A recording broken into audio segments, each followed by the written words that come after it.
Welcome back to DMR. Thank you for tuning back in. Much obliged. How are you? Hope you are well. I finally have caught Spider-Man No Way Home. Slap on the wrist. I didn't get to see it when it was in cinemas. However, I did purchase it on a early release on Apple TV. So let's go through the official third movie for Tom Holland and see what my thoughts are. Ever since I got bit by that spider, I've only had 1 week where my life has felt normal. That was when you found out. So Spider-Man No Way Home 2021 vintage. So after the events of Spider-Man Far From Home, Mysterio, played by Jake Gyllenhaal, has released Spider-Man's identity to the world. So the cat is definitely out of the bag now, and everyone knows that Peter Parker is Spider-Man. His life has been turned upside down. Everybody is filming him on their phones wherever he goes. It's causing havoc. It's causing a lot of issues for MJ as well. So he can't go on like this. So what is he to do other than turn to his old friend, Doctor Strange? When you botched that spell where you wanted everyone to forget that Peter Parker's Spider-Man, we started getting some visitors. From every universe. So he goes and sees Doctor Strange and basically says, look, I need to put this cat back in the bag and I need everybody to forget that I am Spider-Man. So he starts to do a spell. Peter won't shut up. The spell basically gets botched. Doctor Strange thinks he contains it in one of his little metal boxes and everything seems hunky-dory, except when the villains from the other universes start to rock up and Peter Parker, or Tom Holland, has to deal with all of these villains, which is Doc Ock, Green Goblin, Sandman, Electro, and the Lizard as well. So it is fully packed with Spider-Man villains, that's for sure.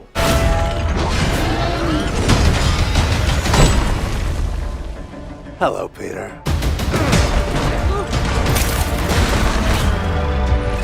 You're not Peter Parker.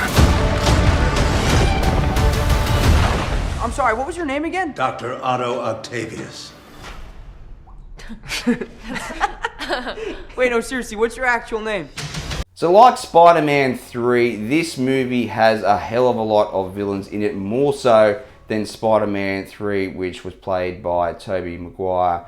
So Spider-Man 3 for me was very bloated. Even though this movie has more villains in it, it was very messy. I do like parts of it. We can all remember this scene with the black-haired Spider-Man dancing around a bar, which is ridiculous, but it's quite funny to watch now. But for some reason, even though there are more villains in this movie, it does work very, very well. The movie is quite funny. A lot of the comedy punches do hit, so I found it very humorous. And I found that all the returning characters, being Green Goblin, Doc Ock especially, they all hit it out of the park in terms of their dialogue and their purpose in this particular movie. There are others out there. We need to send them back. So, Scooby-Doo this crap.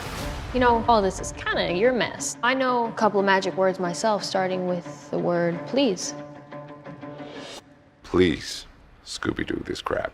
So I have to admit, when Doctor Strange first came out, I was a bit hesitant. I thought, yeah, it looks probably a bit too hocus pocus, a little bit too magic for my liking, a bit too Mirrorland. But as time rolls on, just like Thor, you know, the magic castles up in the sky, so to speak, these two characters do really grow on you. So I feel that Doctor Strange in this movie, he's quite funny. He does remind me of Stark, not in a billionaire playboy type way, but just that suave, very witty, very funny type responses that he comes back with. And he is well set up in the Marvel Cinematic Universe to date. So I really did like this movie. I thought even though it had a lot of characters in it, Marvel did pull this off very well as opposed to Spider-Man 3. So it'll be interesting to see where they go with this movie hereafter.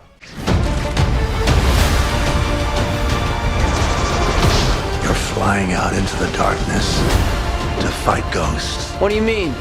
They all die fighting Spider-Man. It's their fate. So the whole point of No Way Home is to show that Spider-Man and Peter Parker really do have a heart. So when all these villains basically start to rock up, Doctor Strange says to Peter that a lot of them, not all of them, have died in their own universes. So you need to send them back, and it's their fate. You can't do anything about it. But Peter basically doesn't want to sentence these people to death. He wants to basically help them, cure them, and then send them back to their own universe and put everything right again. So the chemistry with all the characters on screen is very good. I love Willem Dafoe as the Green Goblin, especially the wrestle between Goblin and Norman Osborn. It does look very good up on the screen. He owns it every time he is on the screen, along with Doc Ock and the other villains as well. So it was a very good and very fun movie. I'm sorry, kid. Yeah, me too. Don't.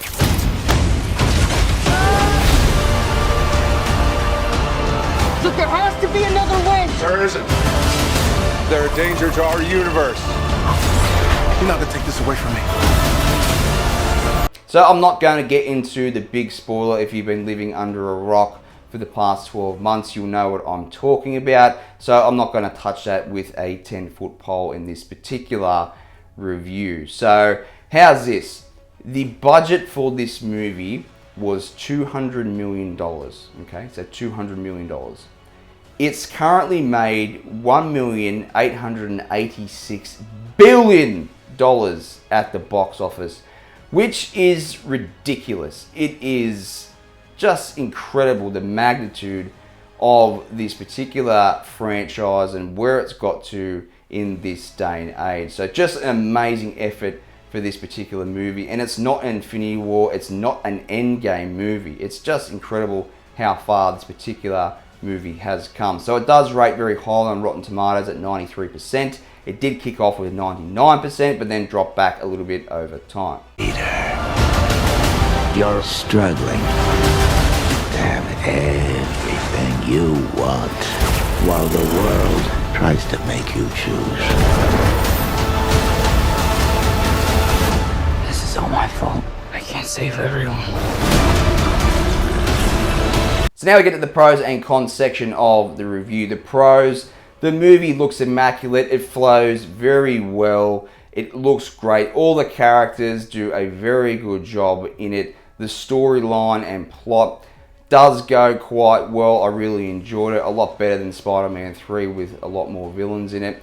The only gripe that I've got about it, and this is very small, is that the character of the Lizard, when he's running around, he makes a roar or a sound that's very similar to the T-Rex out of Jurassic Park. They really didn't need to do that. He can have a different noise that he makes. It's okay not to copy something. Yes, he's a lizard or a raptor looking type character, but you didn't need to rip off a very similar sound to the famous T-Rex. So that's probably the only gripe that I have with the film.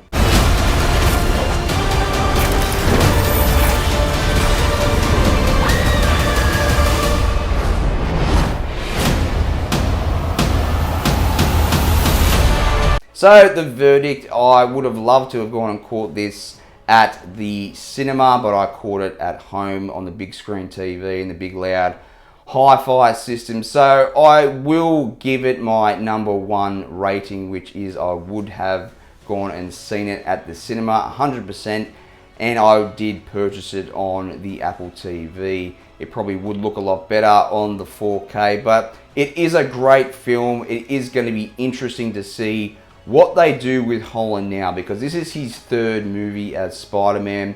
He's been in 3 other films playing Spider-Man as well, with the Avengers Civil War, Endgame, and Infinity War. So where do they go from here? Has he overstayed his welcome? Will he be making cameos in other Marvel movies. Only time will tell. So hopefully he's not like Daniel Radcliffe, although I do think he's a great actor who would forever be branded as Harry Potter. So let's see where they go with him from here. Thank you for tuning in. I really do appreciate all the likes, shares, and comments, and appreciate all the support on the podcast as well. We have just ticked over 3,000 downloads in 6.5 weeks. Amazing, amazing response. So I will catch you on the flip side, and stay cool.